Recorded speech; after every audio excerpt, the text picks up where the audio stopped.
Countdown to blast off. 5, 4, 3, 2, 1.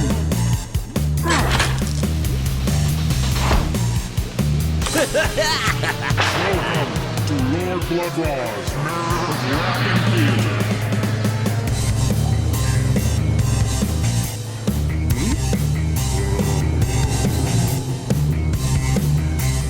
Lord Blood-Rah, good! Welcome.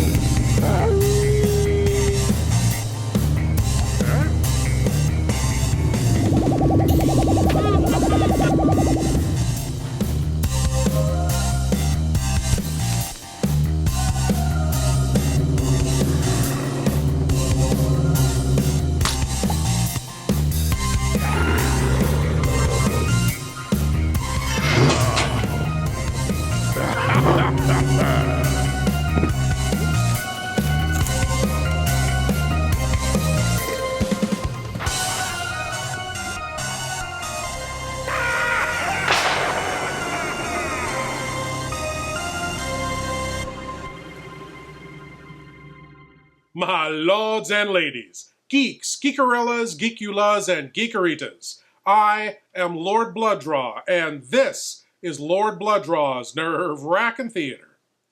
And tonight's film comes to us from the mind of that incomparable auteur, Edward D. Wood Jr. In a way. You see, the story comes from a script written in the 1950s by Ed Wood, who presumably couldn't get the funds together to shoot it. The director, Norman Earl Thompson, found the script, reworked it, and gave us this film. Tonight, from 1970, it's the Frankensteinian plant monster madness of The Revenge of Dr. X. Now, The Revenge of Dr. X was only one of the titles this film was known by. Its original title was Venus Flytrap. That had to be Eddie's. It's also been known by the title Body of the Prey, which, frankly, sounds like a film we could never present here on this family show. But, for better or worse, we are presenting this one. Well, without further ado, I give to you the film that goes by many names, and I have a feeling you'll be calling it many names before it's all over. Here is The Revenge of Dr. X. Hang in there.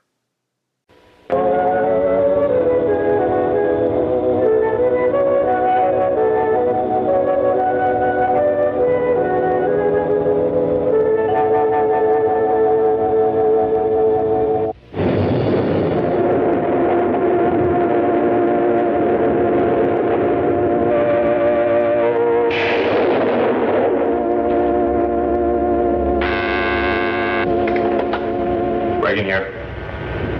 Yes, of course. Dr. Brean? All eyes seem to be out of cigarettes. Dr. Brean, I'm a non-smoker. Oh, excuse me. My mind is not working. There's so many things. Center of the storm, 100 miles south. Wind direction changed again to north-northeast.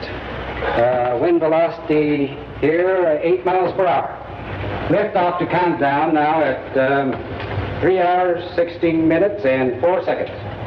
How in the hell can anybody be so utterly stupid as to build a rocket base on the coast of Florida? There's always another day. Another day? There's been too many other days. Days!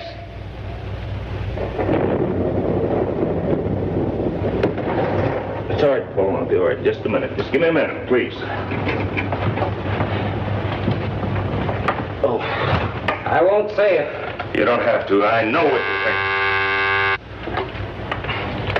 Brean here. Yes, where? Well, thank you. It's right here. Paul, it's right here. The wind direction was west by northwest. By golly, we're going to make it this time.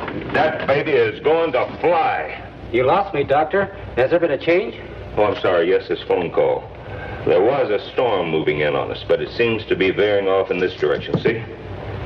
Now, if the wind velocity holds at its present reading, that will give us just enough time. Paul, proceed as scheduled.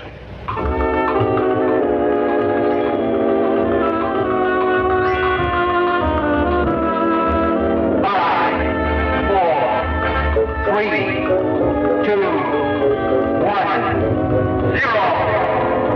We have ignition.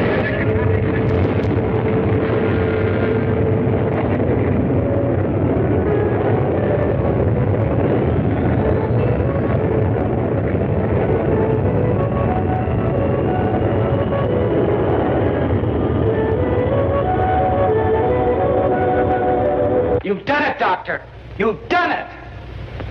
Yes, but such a long, long, long way to our final destination. The months will pass quickly, and all the stress and disappointments and past failures, they're all behind us now. True.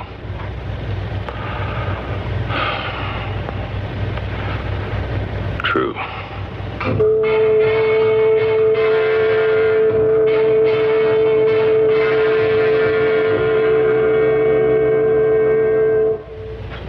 I think Dr. Brean should be in on this. Dr. Brean? Yes? Dr. Stanley and Dr. Shannon here has something I think you should see. Sure. Dr. Brean, there could be a possible error in our calculations. Could be. Could be, Dr. Stanley. There is no room for could-be's with this project. You see this?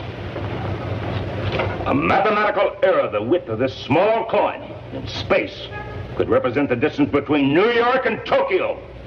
In the growing dimensions of space, it could throw our rocket 1,000,000 miles off its targets. Dr. Stanley, could-be's I cannot use. Gentlemen, I want the facts. The facts, do you hear? Paul, have the necessary corrections made and bring me the reports. And get those things out of my sight. Get them out of my... Oh.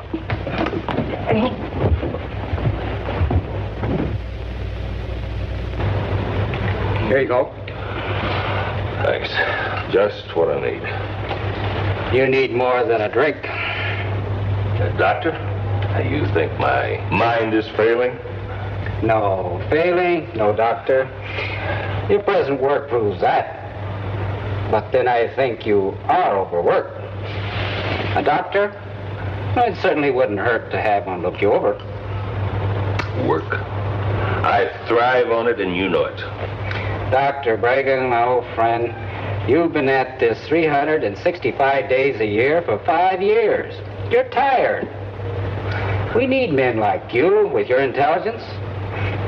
I'm merely suggesting, Dr. Brean, that all of us, at some time, find ourselves in need of a little rest, a little care. Now, what hospital would you suggest? Hospitals are for the sick. I'd suggest a long trip, maybe to my country. You have all summer. Paul Nakamura, you're a very capable assistant. More, a good friend. It's only a matter of recordings until the capsule reaches its destination. All summer. I was set to visit your country once. In college, botany was my major. I was to study the relationship between the giant sequoia in California and the ancient cryptomeria in Japan. But there was a war, remember? Mathematics became all important. Botany had to take a back seat. After the war, more mathematics. Mathematics more complicated than ever before in history. Dr. Brean, Japan is very beautiful at this time of the year. You know, I do believe you're trying to tell me something. Yes. Oh, yes. He's trying to tell you everyone is sick and tired of you. No one wants to even be in the vicinity of you for fear of having their heads bitten off by the screaming, fire-breathing tyrant you are. Everyone is tired of watching you get the vapors, then collapse like a pillowcase full of old cigarette butts. And he's the central character of the movie.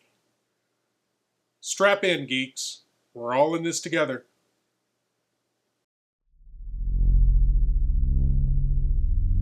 Do you love horror, science fiction, B-movies, horror hosts, old-time radio, just plain spooky stuff? Then you should sign up at patreon.com/Lord Blood-Rah. You'll be supporting the production of Lord Blood-Rah's Nerve-Wrackin Theater, presenting the best, worst, and wildest horror films ever made. Lord Blood-Rah's Nerve-Wrackin Auditorium, featuring the best of old-time radio horror. Captain Paxar's Star Cadet Hour, showing classic 1950s sci-fi shows for Star Cadets of all ages. Plus, you'll get exclusive access to bonus content like Behind the Curtains of the Nerve-Wrackin Auditorium, a deep dive into radio horror. Lord Blood-Rah's B-movie reviews, a look at a classic low-budget drive-in feature, and much more. Sign up today at patreon.com/Lord Blood-Rah for the love of horror.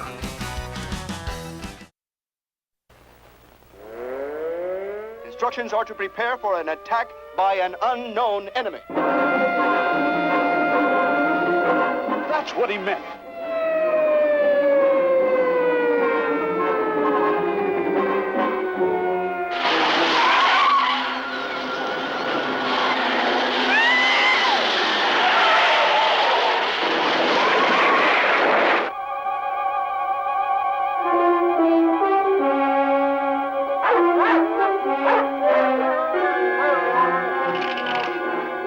Who do you think you are, anyway? Answer me, or I destroy you. Stop!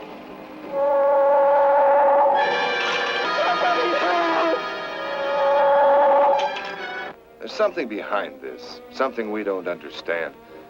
The weapon he uses, it's unheard of. Blasting flesh right off the bones.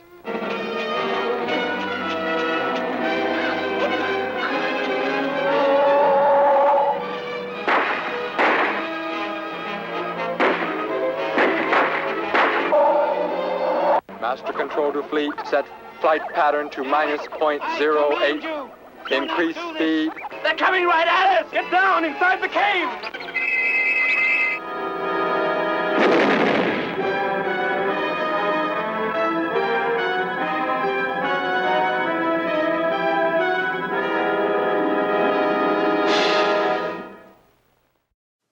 Now back to The Revenge of Dr. X, where Dr. Grumpy Pants is leaving for Japan.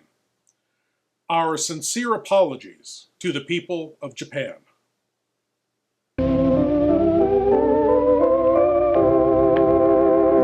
And keep me posted if anything happens. Now, don't you worry, Dr. Brean. You're sure you won't change your mind about driving up the coast? No, I find driving very relaxing, and besides, I might find some interesting flora and fauna along the way.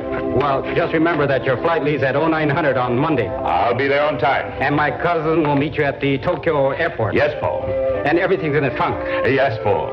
Well, goodbye, Dr. Brean. Have a nice trip. Thank you so much.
Well, Howdy! hello there. Heard you chugging in there. Heard you honking and hollering and everything. Suspect you got some trouble, huh? Well, I sure have. Just think how much trouble both of us would have had if I'd let old Ernie and Gordon here go right quick like. Now, don't you do that. They've been right sickly lately, and I'm going to have to send them back where they belong for a spell.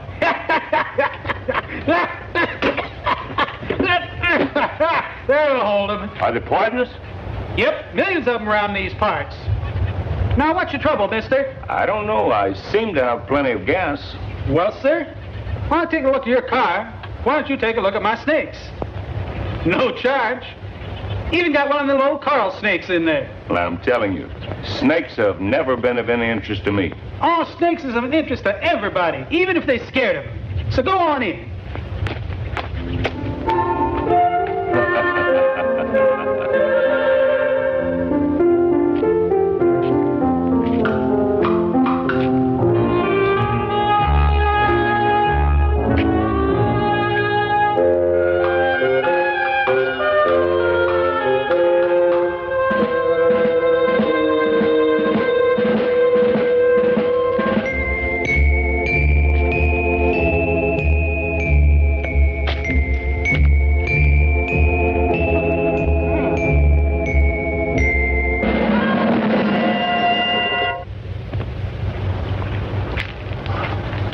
Venus flytrap.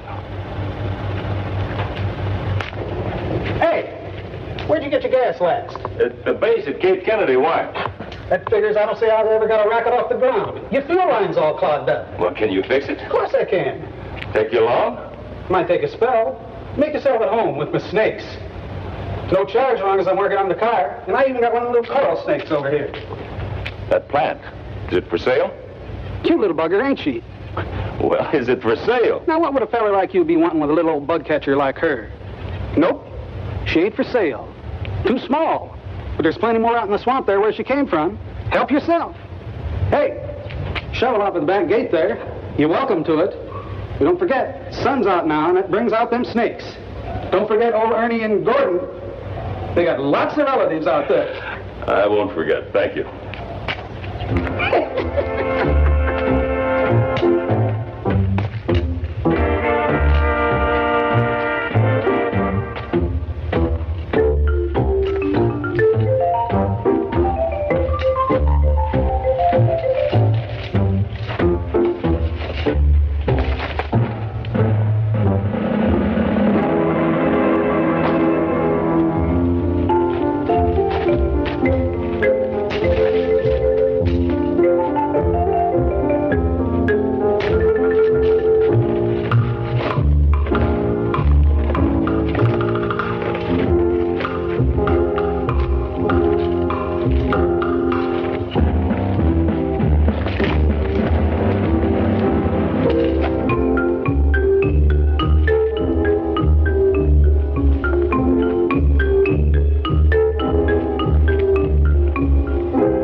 So small. A big one could take an arm off. Yes, it could at that.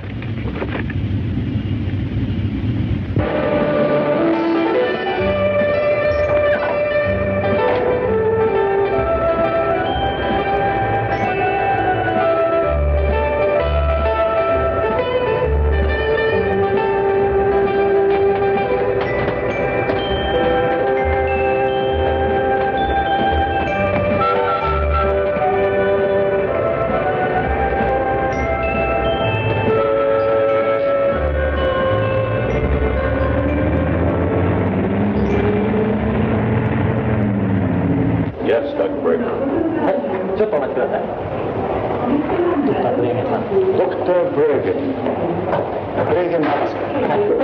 Dr. Brean, we have been expecting you. Is everything nicely taken care of for you? Yes, I seem to have passed. Good. I really hope you have a most delightful visit to Japan. Thank you. Once again. Thank you. Good luck, Dr. Blagan. Thank you. Dr. Brean? Yes? I am Noriko Hamamura, cousin to your assistant, Paul Nakamura, who informs me now I am to be your guide and your assistant. That Paul. He forgot to mention that his cousin was... Well, now, you're an unexpected pleasure. And I might add, a very beautiful one. Factory will get you everywhere, Dr. Brean. It was you who made all the arrangements. With the help of your friend in the American consulate, who sends you his best regards and hopes you will dine with him soon. That would be nice.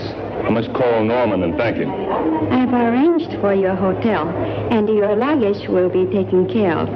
Your pleasure, Dr. Brean. Well, I could use some refreshments. I believe you are my assistant and my guide. Lead on. Come.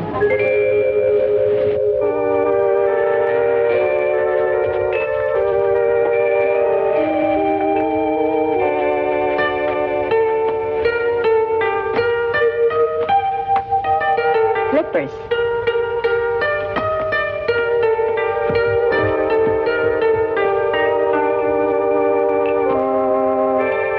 What a charming place. A bit about Japan, Dr. Brean. Beautiful, beautiful. Noriko, an excellent suggestion. どうぞ。いらっしゃいませ。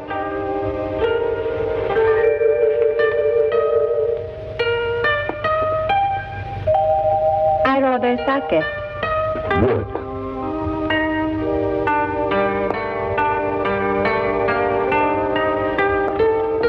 お酒お願いします。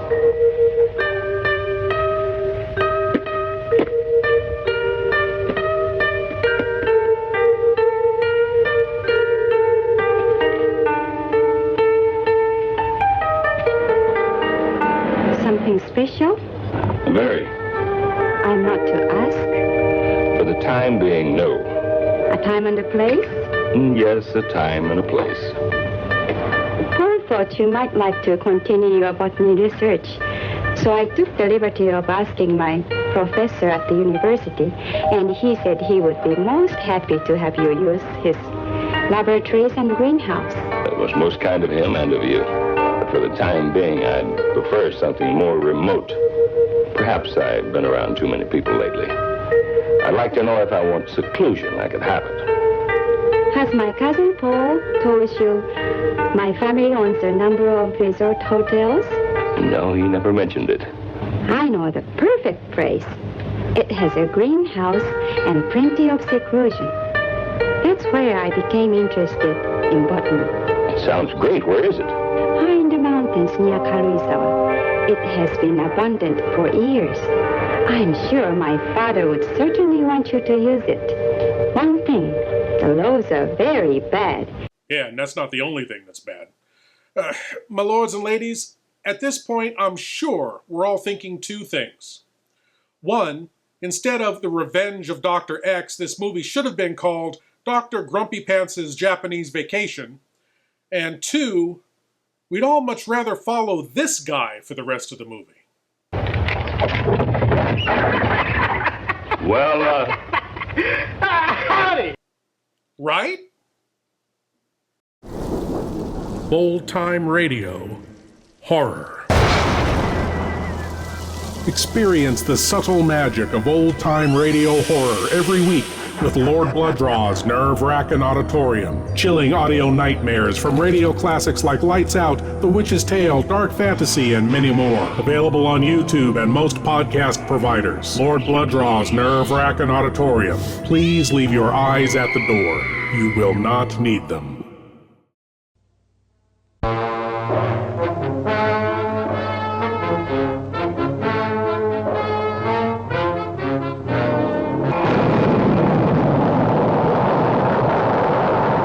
The explosive birth of a strange new world, the planet Nova, millions of miles away in the eerie silence of outer space. man's rocket takeoff on an amazing voyage of exploration with a strange crew of 4 daring adventurers on board. A professor from an American university, a biochemist to run tests on whatever life exists, a doctor to check the known and the unknown medical data, a mineralogist to search for the radioactive materials that gave this new world birth.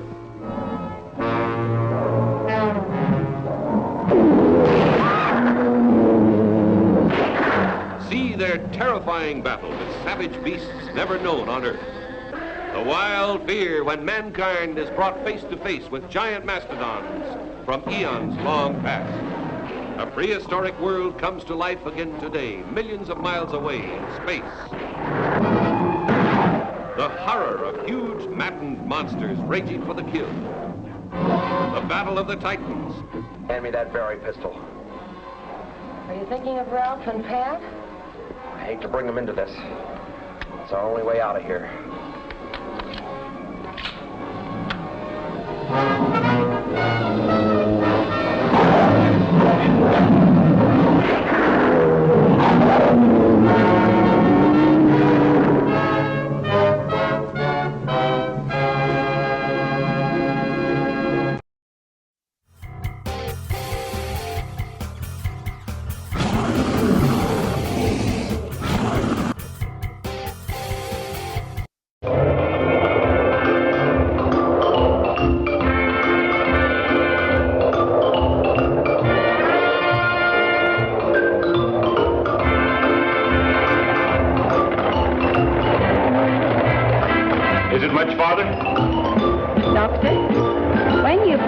Me to be your assistant. You also accepted me as your guide.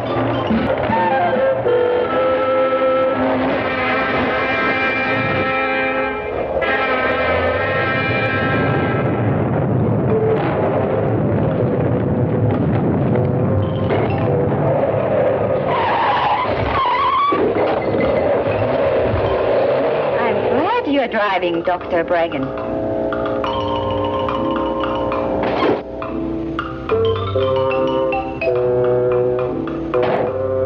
I can understand why your father decided this wasn't a good place for a resort hotel. All it needed was a new road, but the cost was too much.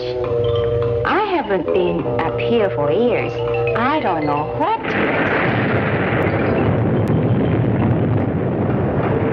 Asama, an active volcano. Another reason for the decline of my father's property. Frightening, but it's not dangerous. I hope you're right. Let's get out of here.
What I'd forgotten.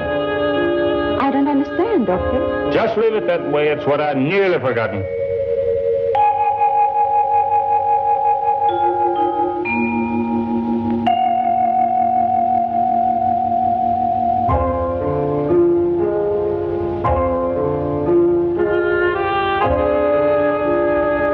Are you unhappy? On the contrary, I couldn't have designed it any better for my plans. Come, let me show you the hotel. Good. Watch out! Well, what the...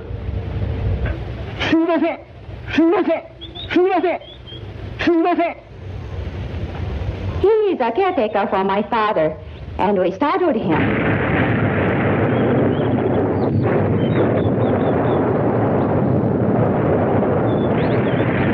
As I said before, Asama only looks dangerous most of the time. My father said some of the rooms are still furnished. You'll be comfortable here.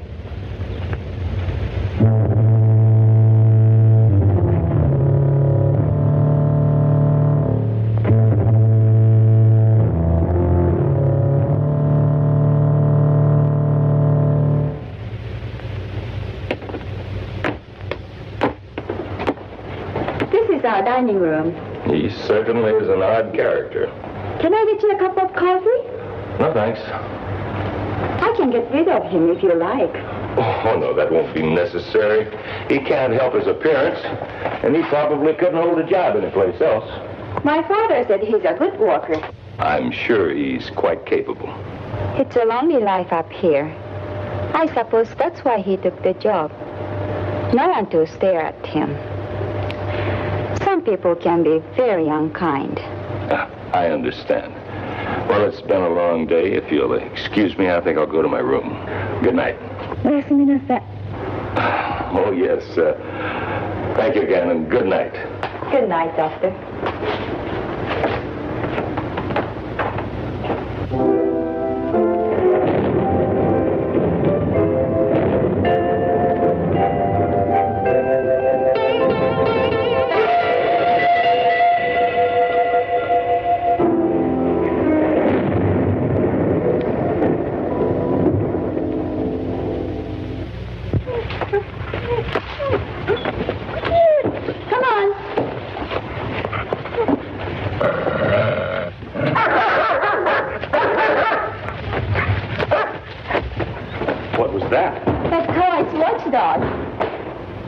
Fierce beast, but probably good to have around. I don't want anybody spying once we start to work. Come, let's look around. Oh, where's the greenhouse? I want to see that first. It's over there.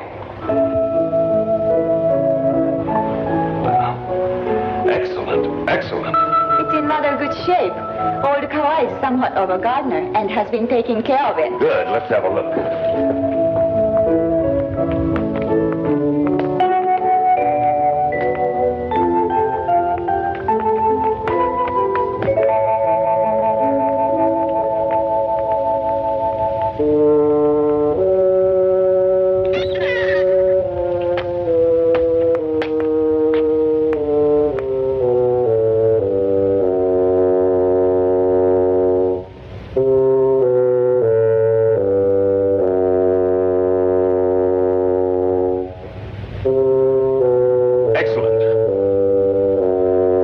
Excellent.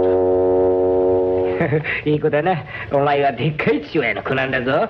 いい母親になるんだよ。わかったな。It's the puppy of the big dog. Now she's going to be a mother. Doctor, I was telling you about the dog. I have more important things on my mind than dogs, please.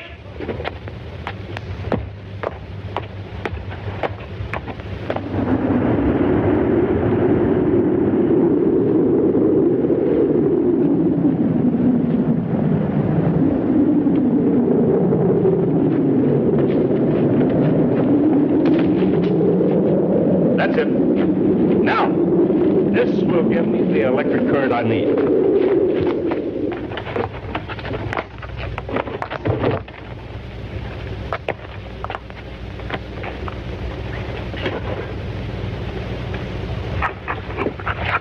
Poor dog, get away from that. Don't kill it!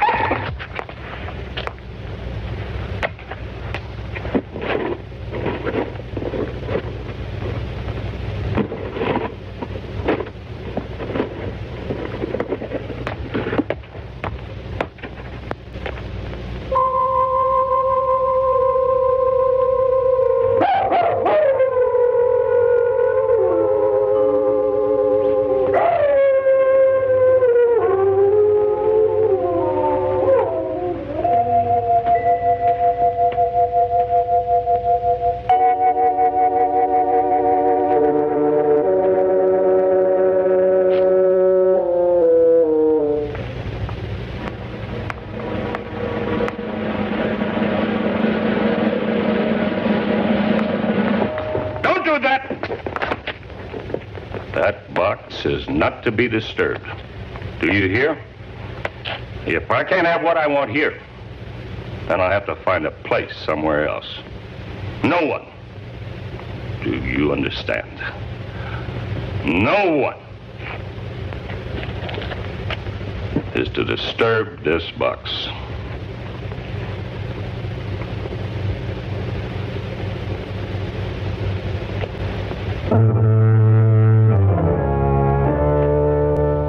Well, it looks like Dr. Brean is turning from grumpy scientist to full-on mad scientist. But, you know, you really can't blame him. The accommodations at that place are everything a mad scientist needs. It's gloomy and remote, it has a convenient volcano nearby, and a live-in hunchbacked assistant. It's perfect. Now, get to work and make a monster, will you? Or at least do something interesting.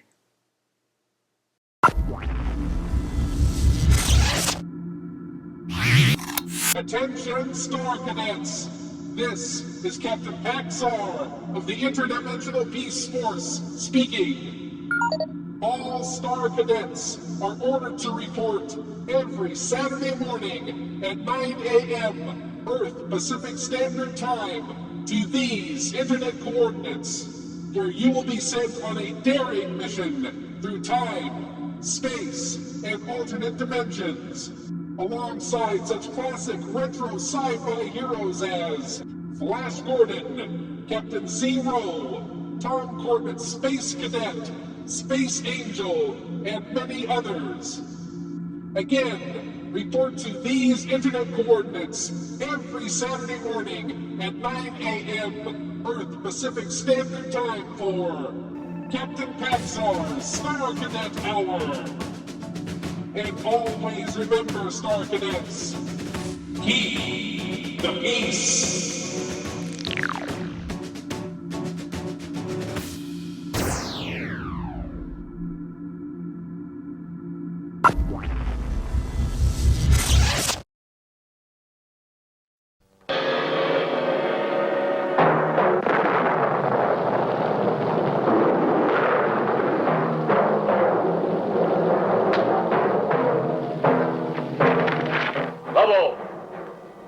Take the girl to my quarters.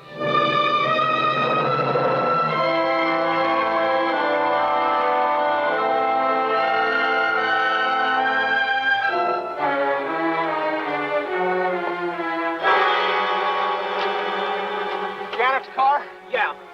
There's not a trace of it.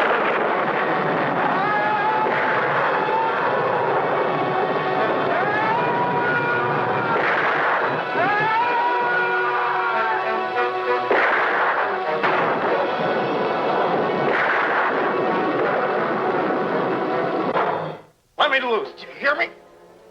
You will be soon as big as a giant. Or, like all the others, dead.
Norco, do you have any idea what's out there?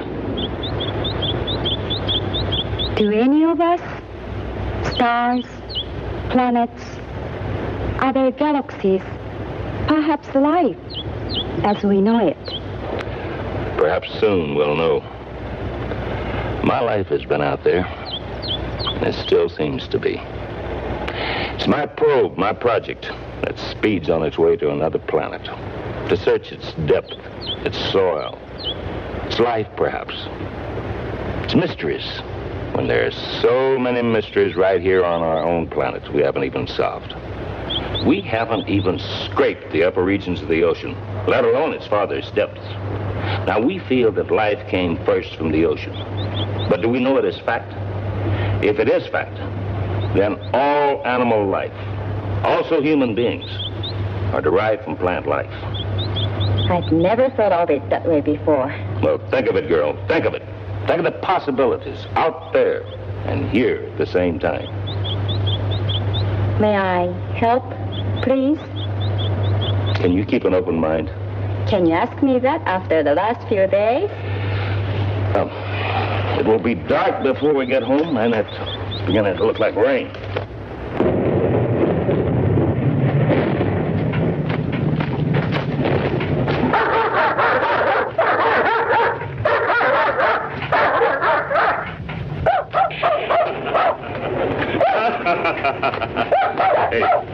Hey, will you get him out of here and tell him to take that howling mutt with him? 光のようだから外へ出して。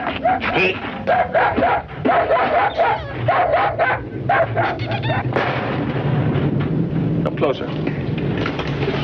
Careful. A slight shot could damage the plant. Then it is a plant. One completely alien to Japan. I protected it and kept it alive all the way from Wilmington, North Carolina. Must be pretty important. What I have in mind for it is an important thing. For a while, I thought it was dying. So far gone, I couldn't revive it. But I found through a mixture of mountain sand and fresh lava rock, I was not only able to revive it, but to strengthen it. You know what it is? I've never seen anything like it. Watch. Why, it's carnivorous. Darwin called you Dionea muscipula. I christen you Insectivorous. More commonly known as a Venus flytrap. An interesting plant, our little cannibal. Now watch this. I don't understand. An angile stimulus does not suffice. It normally requires the presence of the prey. Then a crushing movement begins and continues until the surface of both lobes press against the body of the prey. Digestion starts immediately. A digestive fluid more powerful than in humans. Now watch this.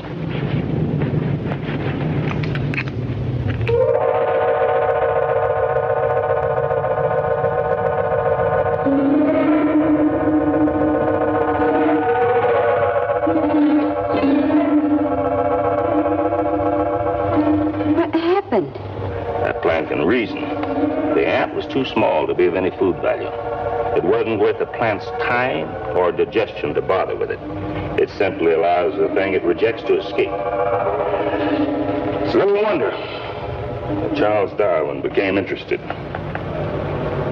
He called it the most wonderful plant in the world.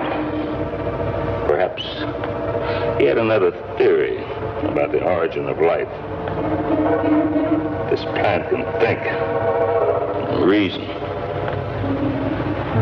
Then why can't it be human?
tell humans you're weak.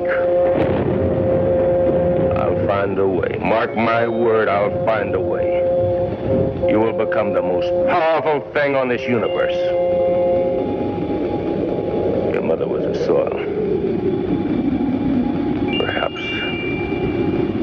Perhaps the lightning will become your father.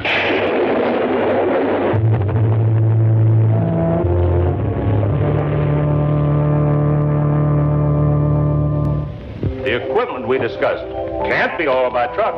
Certainly not. The road couldn't take the strain. How then? If I'm to succeed, I must have it. With oxen, it's much slower, but you can be sure of getting everything here safely. That's a very good idea. Let's get going.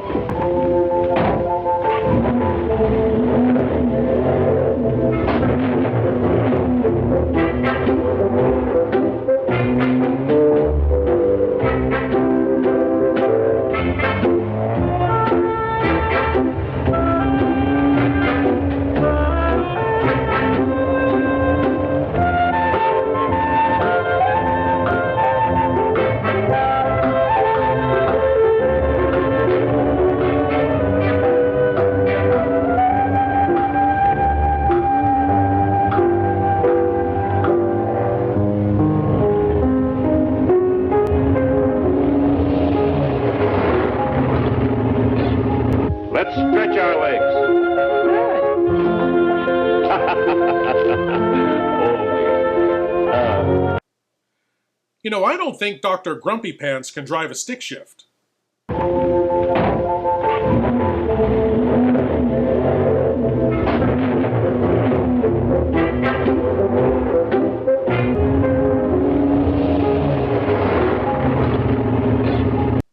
What do you think, Igor-san?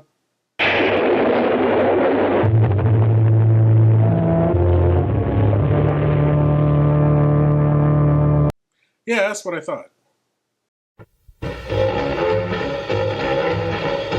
The artist,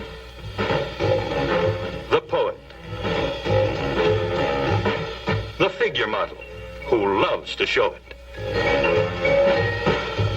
You suppose he could be physically attracted to her? No, man, he ain't the type. You don't get enough vitamin E. All these are beat. All these you'll meet in a bucket of blood. Let us make the scene.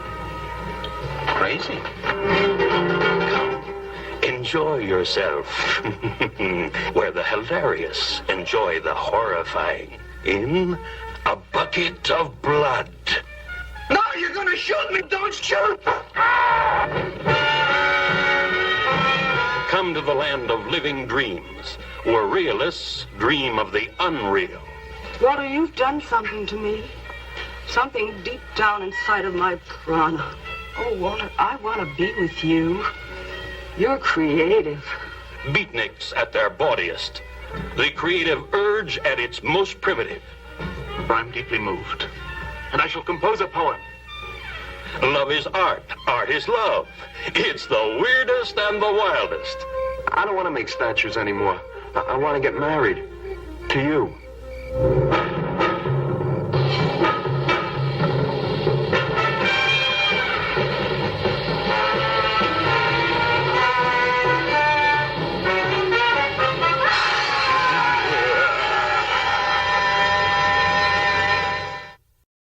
Now back to The Revenge of Dr. X, where Dr. Grumpy Pants has decided it's time for a pop quiz. What do you know of the Venus vesiculosa? Well, it's a long tubular plant that waves back and forth on the ocean floor and devours helpless marine life that come its way. Yes, a tubular marine plant that devours prey. Now, from a Venus flytrap, landbound. The Venus vesiculosa, what about? Can you imagine what a potential of a giant those two plants grafted into each other would be?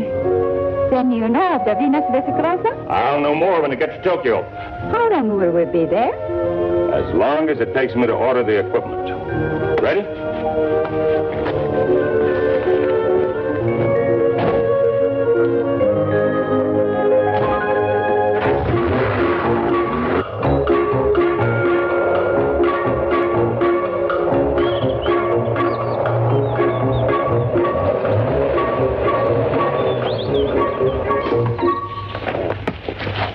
Norco, would you make arrangements for our rooms? I have something I want to do. Certainly. And please tell the bell captain to call me a taxi. I'm going to take a train to Tokyo. I'll call you as soon as I'm clear. Dr. Brean, don't you think it would be wiser if I start ordering the material you require?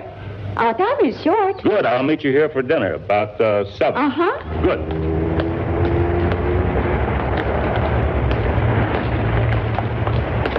The motor station.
You seem so far off. Excuse me.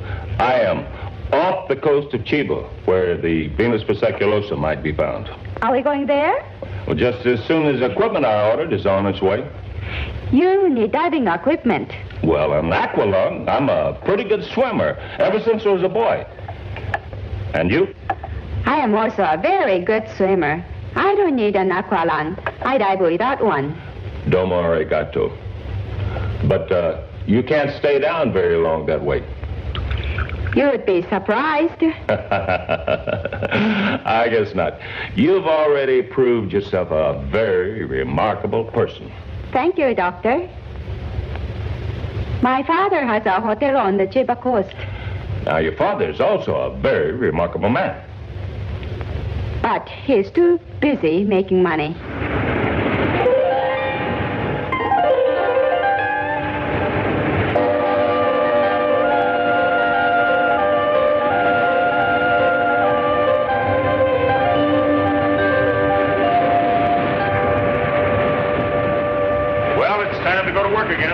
Seems like we just finished our last dive. It's cold up here and cold down there. Well, maybe this weather will break soon.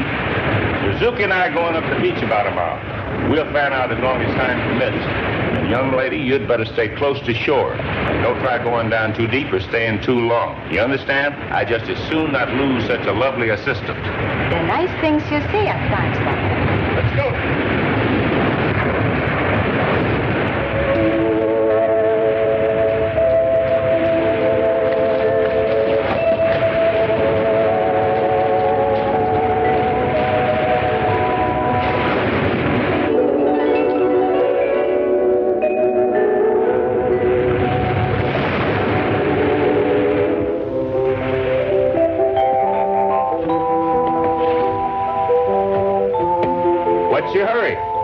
It's been a long day, and you haven't said a word. I thought thought you might want to be alone for a while.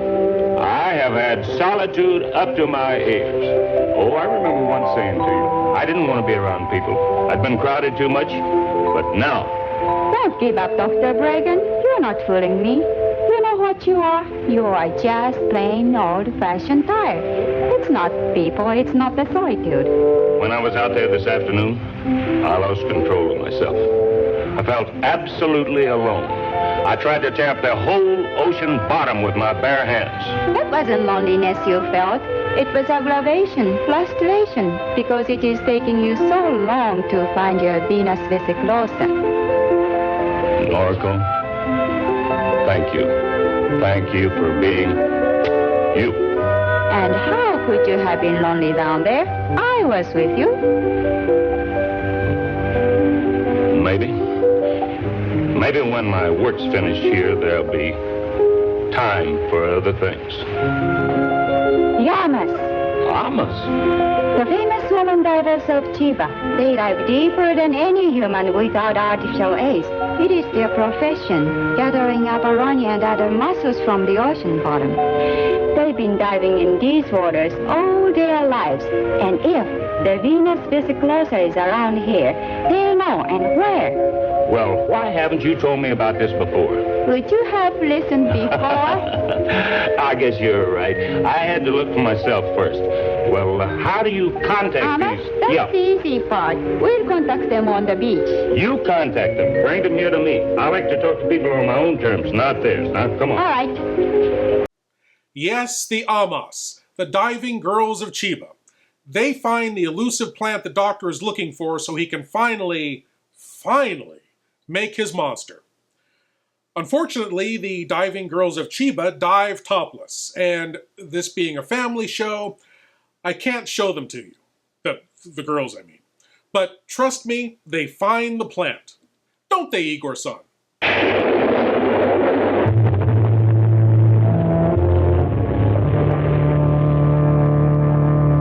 See?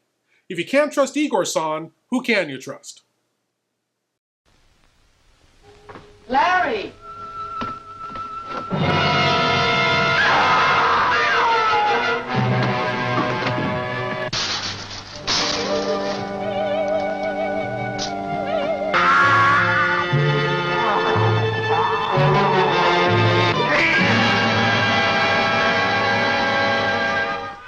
From the exotic geisha houses of Tokyo to the back alleys of the Ginza Strip comes the terrifying news of a fiendish creature that threatens to destroy all who stand in his way.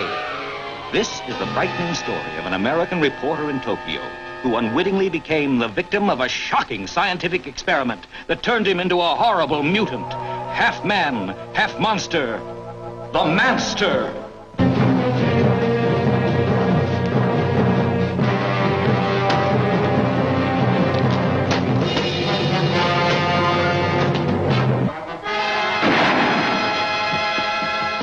What happened? He got away. I think I know where he's going, to Taurus. Follow me. Right. There's panic in the streets as the unheard-of terror of a half-man, half-monster runs wild through the city. There he goes! Don't miss The Manster, a genuine thriller in the most frightening sense of the word.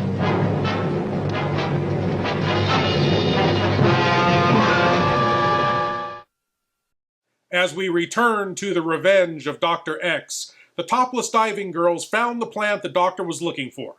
Now, don't worry if you're just tuning in. I couldn't show the diving girls, so you didn't miss anything. Believe me, you haven't missed a thing.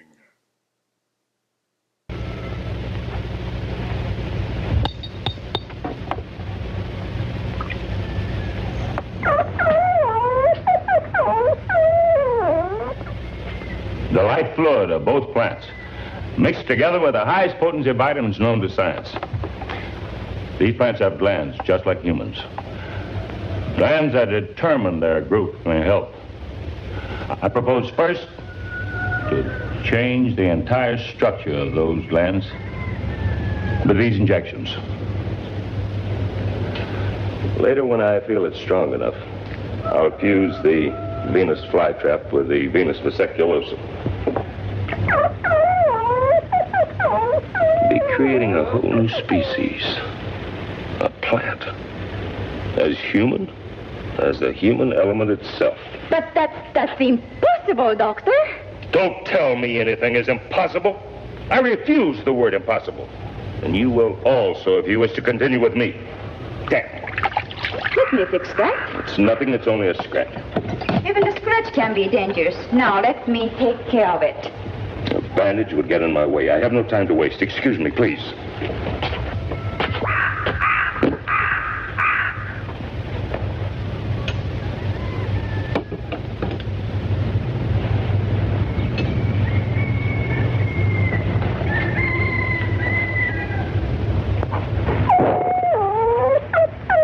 It looks more vicious than it is. However, don't you try it. The powerful digestive juices are the real danger. You'll notice I don't leave my hand in there long enough for them to start working. There is much more work to be done before our creation can be realized. Work, and more work, is all we can expect.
It's finished? I said that's all I can do.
get you some coffee. Thank you, Noriko.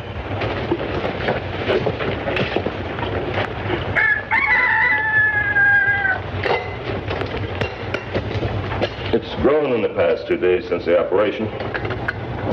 How big will it get? Big? There's no telling, really. We'll just have to wait. Our experiment is into the unknown. Big? Yes, the final answer's a long way off. Will you be taking the cover off soon? In all probability, tonight. The arms must not remain under the cover for too long a time. Needs the sunlight and the purity of rain. Have you heard the weather report? It will rain. Then you've heard the weather report. I don't need to. In these mountains, it always rains at night this time of the year. Hot and black. Just what I need. You've been working too hard again. You must rest once in a while. The success of my creation is all in the world that matters to me. Can you succeed, Doctor, if you become sick and unable to work? I'll be all right. Carl will have breakfast ready in a little while. This is all I need. I have no time for anything else. You take so little time for rest. You should eat. You've got to keep your strength. Will you stop harping on me? I am damn well old enough to look after myself. I've been doing it for a good number of years. Yes, Doctor.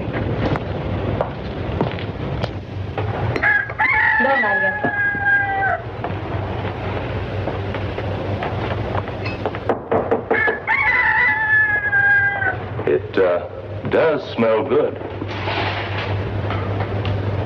I'm sorry for the way I spoke. Doctor, I am accustomed to your changing moods by now.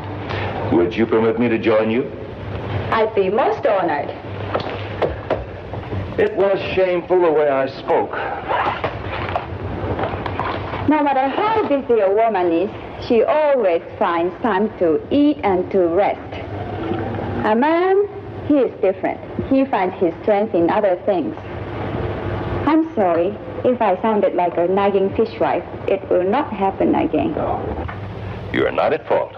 You owe me no apologies. No scientist in the world could ask for a better assistant. That's very nice of you to say. But I mean it. Never once have I had to repeat orders. Never once has anything been mislaid.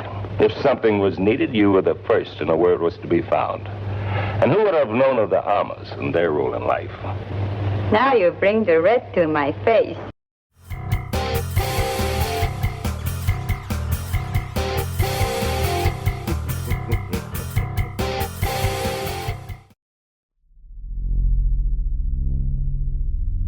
Do you love horror, science fiction, B-movies, horror hosts, old-time radio, just plain spooky stuff? Then you should sign up at patreon.com/Lord Blood-Rah. You'll be supporting the production of Lord Blood-Rah's Nerve-Wrackin Theater, presenting the best, worst, and wildest horror films ever made. Lord Blood-Rah's Nerve-Wrackin Auditorium, featuring the best of old-time radio horror. Captain Paxar's Star Cadet Hour, showing classic 1950s sci-fi shows for Star Cadets of all ages. Plus, you'll get exclusive access to bonus content like Behind the Curtains of the Nerve-Wrackin Auditorium, a deep dive into radio horror. Lord Blood-Rah's B-movie reviews, a look at a classic low-budget drive-in feature, and much more. Sign up today at patreon.com/Lord Blood-Rah for the love of horror. Dance, baby, dance, come and dance with me. Hear the beat of the pounding sea. Ride, baby, ride, come and ride with me. Let your feet go easy. What do you make of this? Where does the other end go? It dumps into the ocean. It looks exactly like the South American Fantigua fish. I hope you can take one alive, Sheriff. I still believe that a human clawed that girl to death. The Beach Girls and the Monster, starring John Hall, Sue Casey, and the glamorous Watusi dancing girls from Hollywood's famed Whiskey A Go-Go nightclub. Music by Frank Sinatra Jr. You got a monster in the surf. Chicks, do you have a problem? You won't have after you meet the monster on the beach. If you see this ghoul, play it cool. Beauties in bikinis, laughing, singing, surfing, sinning. Beach party lovers making hey hey in the moonlight while the monster waits and watches. Yeah. This one will kill you.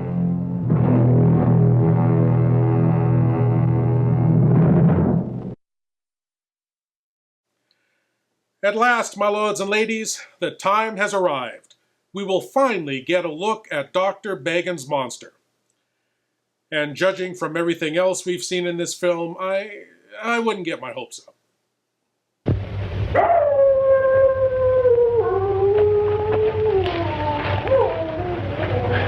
It must rain, it must rain. Everything depends on it. It's early. See the clouds? There's been clouds like those before, and thunder and lightning, and still it didn't rain. It will rain. You're always so damn positive about everything.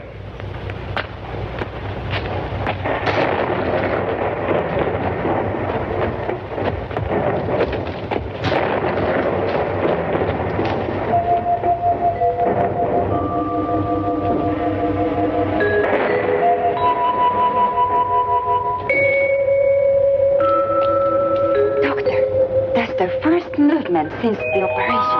It's alive. Yes. But for how long? So much depends upon the rain.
Your mother was the earth. The rain in your blood. The light in your power.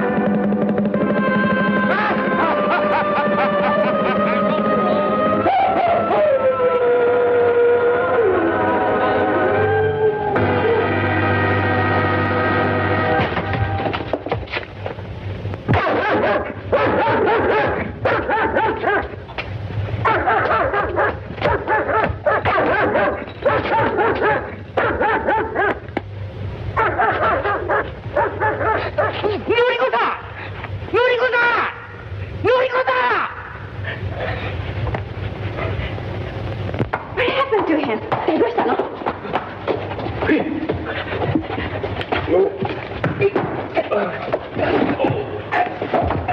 Dr. Brean, what happened? I don't know. I was sitting here in the chair just looking, and must have fallen asleep and toppled over and hit my head.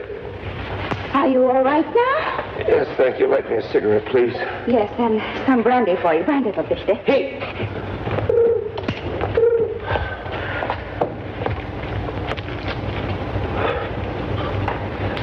I'd forgotten how sweet your lip rouge could be.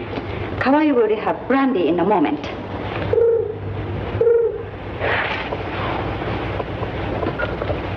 It's dying, isn't it? Is it so important, Doctor?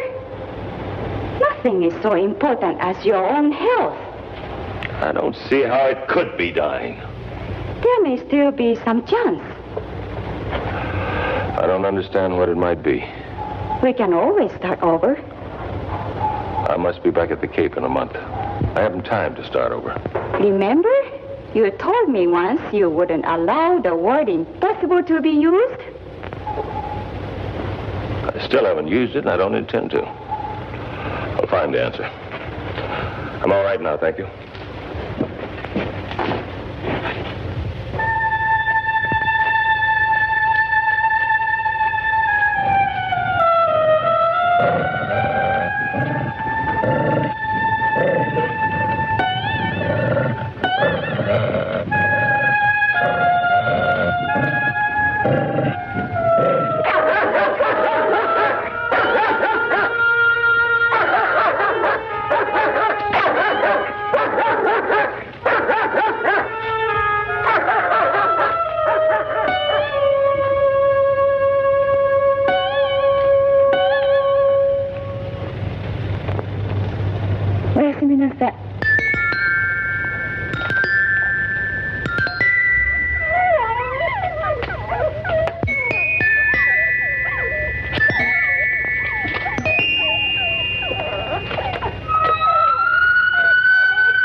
Doctor.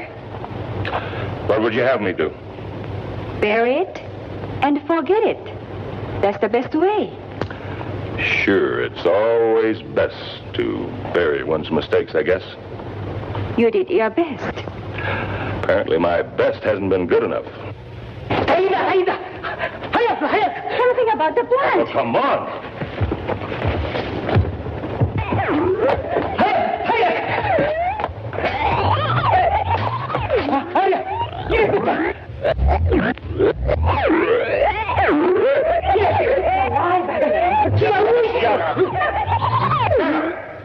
How? You've succeeded after all. Last night it was dying. You can't argue with fate, Doctor.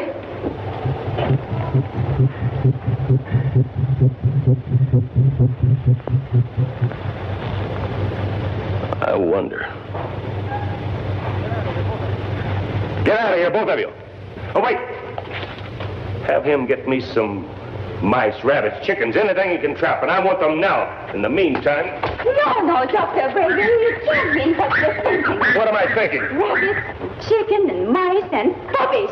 I wish that thing had died. I wish it had withered away, and Kawai had buried it. Get out of here, both of you, and take those damn mutts with you.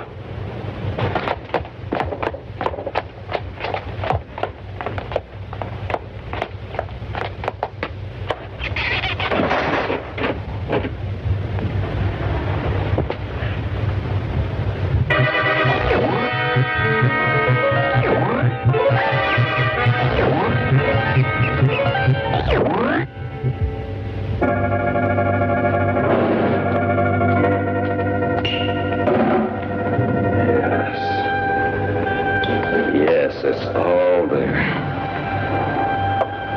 Your glandular count has the same count as the blood around a human heart. It's all there. You can move as well as you can feel. I know you can. I'll make you move. All I need is the blood of a human being to prove the fact. It will be proof without a shadow of a doubt that man is descended from plant life. I'll make you move. Those stumps, your legs. They're strong enough to carry 10 times your weight. It takes the blood of a human heart to prove my theory. You will have the blood of a human heart.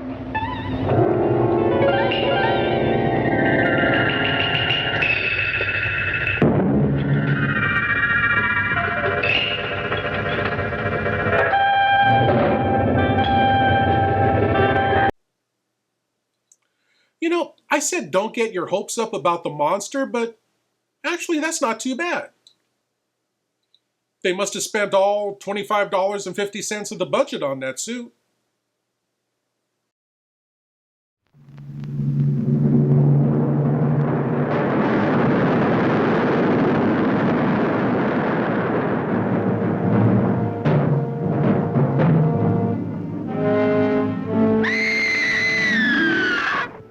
Suppose there were no reports about this thing until 1946. What could have happened then to start the stories? 1946? Well, the bikini underwater experiments were set off then. Maybe that started something. Deep down in the strange, lurid, murky depths of the Pacific are fantastic, horribly grotesque creatures of the sea that challenge man's courage as no earthly creatures can. Science knows some of the answers, but not all. And among science's unknowns is the strange identity of the living monster from the ocean floor. How did he get out of suit? No man gets through that. And what happened to him? Here is the first undersea battle ever photographed between a giant killer shark and a woman, as she searches for a monster even more deadly. Could absorb a man. Or a woman. Bonnie, cast off on the double.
Now some sleep for me. Insectivores, by morning we should have proof positive.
You wait. Just wait and see. Noriko, you should have more faith. Much more faith.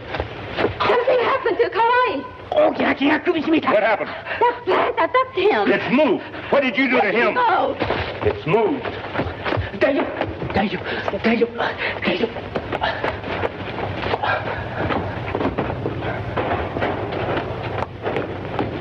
Dr. Brean, Kawaii did nothing to your stupid plant.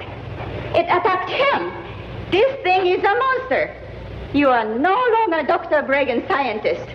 You are becoming Dr. Brean madman. Give it up, please. Don't be silly. It's affecting your mind. There is nothing wrong with my mind. Give it up. If that's all you can say, will you get out of here? This is still my family's home. I'll go where I please. What's wrong with your hand? I have told you. I wear this leather mitt as protection from a cut. Nothing more. Oh. Would you leave me alone for a while? Now, please? Of course, Doctor.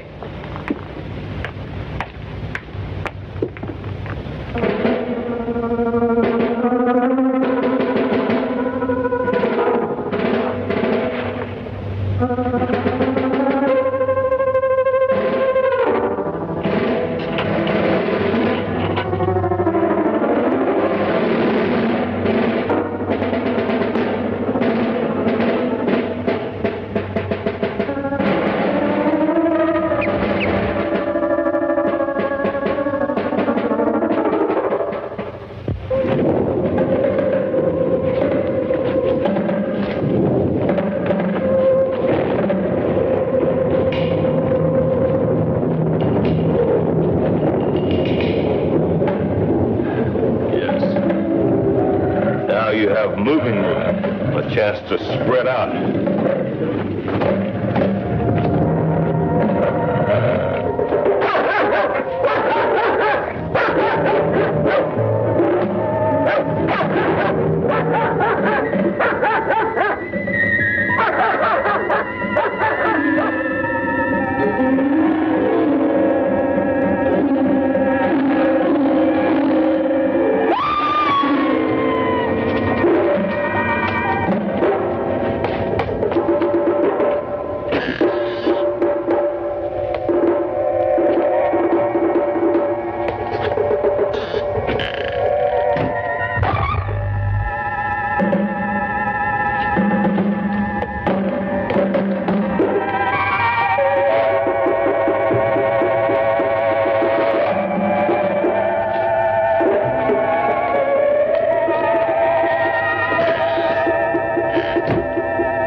Something has happened to his dog.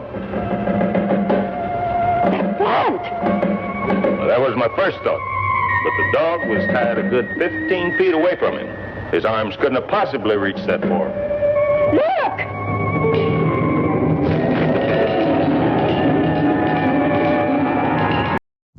Assume the position and open your minds wide. It's time for your cranial cavity search. Yes, my lords and ladies, the cranial cavity search. Here's a chance for all you great geeks out there to prove your geek cred by showing what you know. And tonight's cranial cavity search question is: this walking wooden menace is Tabunga, from the 1957 monster flick From Hell It Came. How was this monster created? A. Just another mad scientist experiment? B. He's an alien from the planet Saturn. C. He's possessed by the spirit of a dead native warrior. Or D. He was carved by a witch doctor. How did this sprouting shocker come to be? We'll find out after these folks come for your wallets.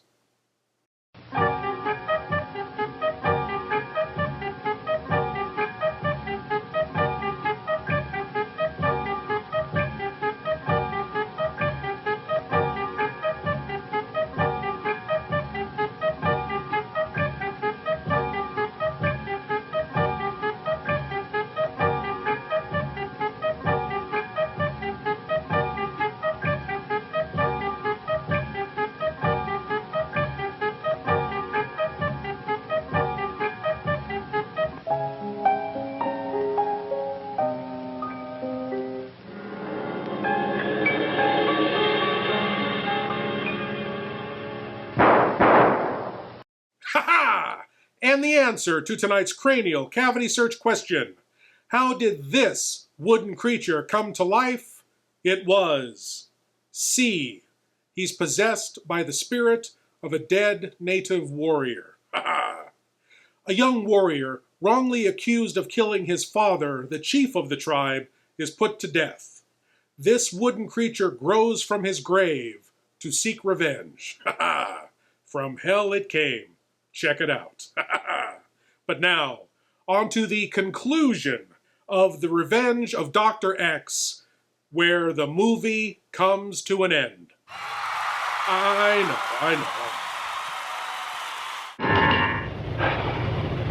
I know I am right. It's a monster, and it should be destroyed before any more damage can be done. Destroy him when I know I've succeeded? He moved by his own volition. I know it. How could it? How could a plant move? I'm going to prove it one way or another tonight. How? I'm not taking my eye off him for 1 second. I wish you'd stay with me. If you want me to, Doctor. I do. I may need a witness. Shall I make some coffee? A bit later.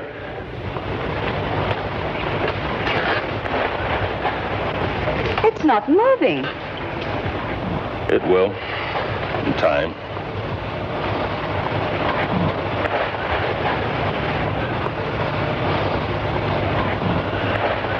Sleepy? I wasn't, but now I'm not sure.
I don't know.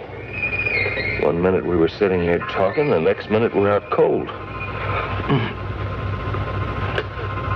My creation! It's gone! What? Yes, I told you could move. I could have moved it. I'll go find him. No, you didn't do it. It moved by itself. It's carnivorous. If that thing gets to the village, there is no telling what it might do. Anything. Anything might happen. The villagers. They might destroy my proof of the real basis of human evolution. We've got to warn the people. We must let them know of the danger. We must find him first. That's the important thing. Come on.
It's been here, all right. They've seen it. The village is deserted. It has attacked the farm animals, biting and devouring them. Do they know where it is? They've gone to search it out and destroy it. Unless I miss my guess. My creation is so powerful, but now it could devour anything.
Trust me, I'll find a way.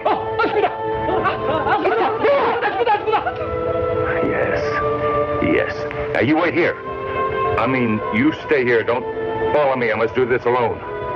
What are you going to do? Destroy it. I will destroy my creation, my work of genius. But how? I don't know, but I'll find a way. You're not going up there alone. It's my creation. It's my place to destroy it. It has nothing to fear from me.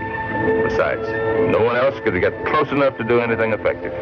But I can't. I have to find a small farm animal. Be careful, Dr. Brean. Thanks for everything, Noriko. You stay here. If you stay, the villagers will stay. Stay. Noriko, stay here.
safe place to continue our work. Where are you?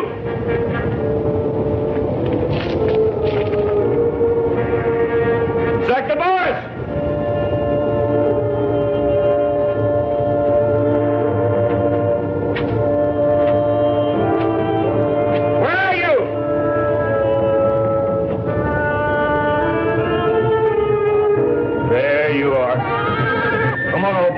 I won't let them hurt you. I won't let them hurt you.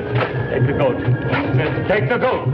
I'll lead you to safety. Come on, old man. Take the goat. That's it. Come on. Come on. Just follow me. Just follow me.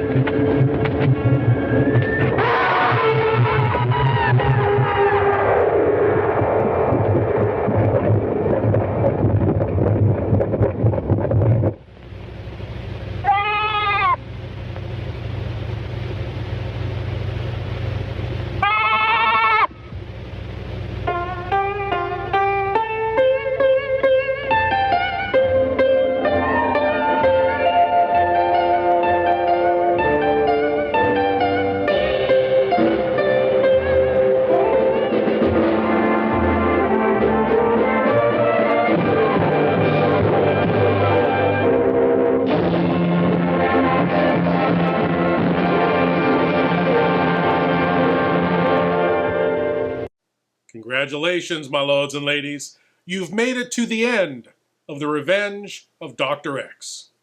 I am proud of each and every one of you.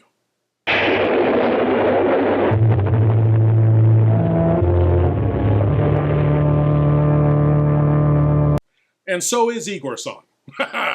Well, my lords and ladies, I want to thank you all for watching, and I want to invite you all back again next week when we'll do whatever this is all over again.